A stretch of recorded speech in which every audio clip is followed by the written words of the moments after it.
waddling into the Oval Office. Just look at the door right there to the Oval Office with all of the gaudy gold. It is so utterly humiliating. Are you going to impose secondary sanctions against Russia and all these other countries that do business with Russia? Donald Trump's like, I don't know, I'm going to let Vladimir Putin decide. It goes, Barack Hussein Obama, exclamation point. Here is a statement from Tulsi Gabbard on Obama. The truth always wins out. Obama directed that a National Security Council meeting be called. Should try to interfere with the election. But now the Trump regime wants to distract from the fact that Donald Trump is covering up the Epstein files. You ever see a president waddle into the Oval Office looking like he just lost a wrestling match with a buffet?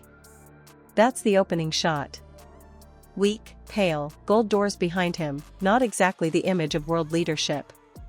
But here's where it gets wild. While Ukraine and Russia are playing high-stakes chess with missiles, he's bragging about winning golf trophies at his own club, allegedly by cheating. Before we move on, I'd like to ask you a small favor. If you appreciate this content, please take a second to like this video and subscribe to the channel. Over 98% of you watch the videos without subscribing. It costs you nothing, but it makes a huge difference to us. So, did you click the subscribe button? Great! Thank you so much. Now, back to the video. Stick around, because by the time we break down his Purple Heart claim, his foreign policy shrug toward Putin, and the Epstein file whispers, you'll start wondering, who's actually running this place? Imagine a president shuffling into the Oval Office like he's late for a buffet that's about to close. Not the confident stride of a commander-in-chief. More like Grandpa heading to Denny's before the early bird special runs out. Every step slow, knees stiff, arms hanging like the remote control just ran out of batteries.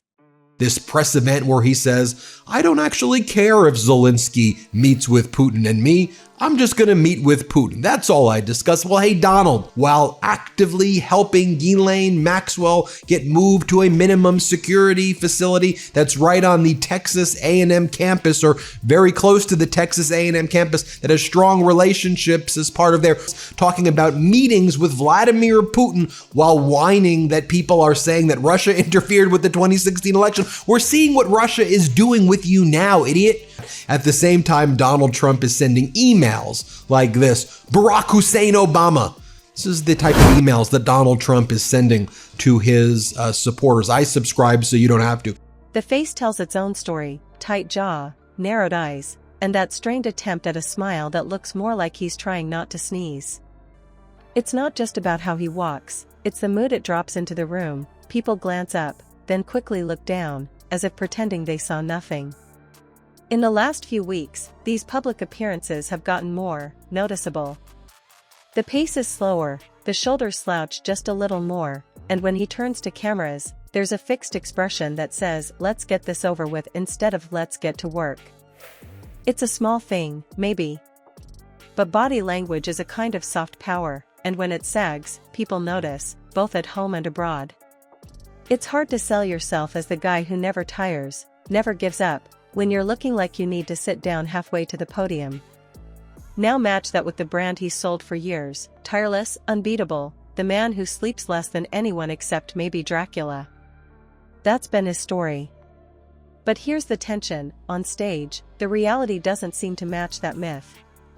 And when your entire political style depends on looking bigger than life, those cracks start to matter. If you can't fake strength well, what are you really selling? And yet, even in this limping display, the self-praise doesn't slow down. He still boasts about winning golf trophies, usually at his own clubs, where, surprise, he's the one handing them out. So Donald Trump waddles into the Oval Office, gives some ranting and raving speech like a lunatic.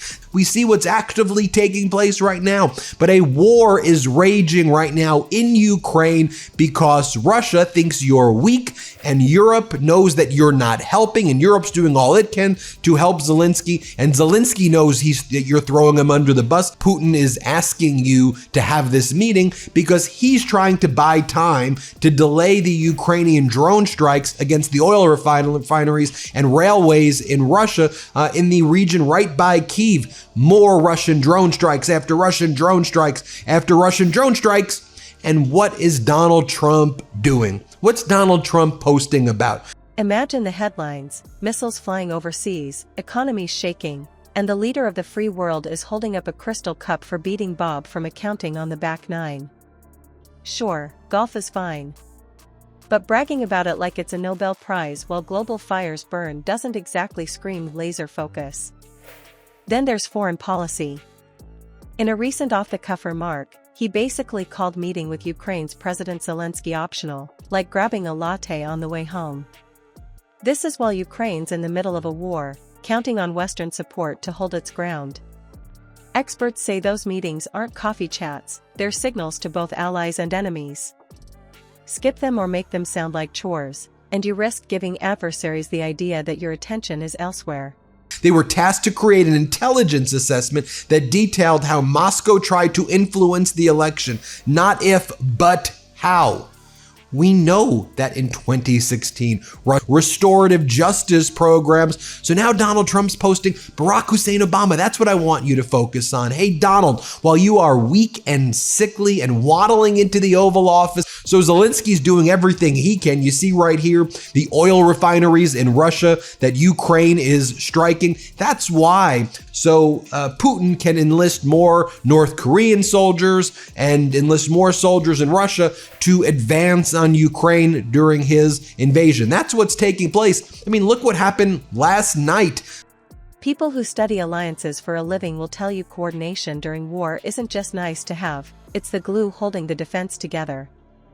One senior analyst put it bluntly: if the US president treats key wartime talks like an afterthought, that shakes trust in every capital from London to Warsaw.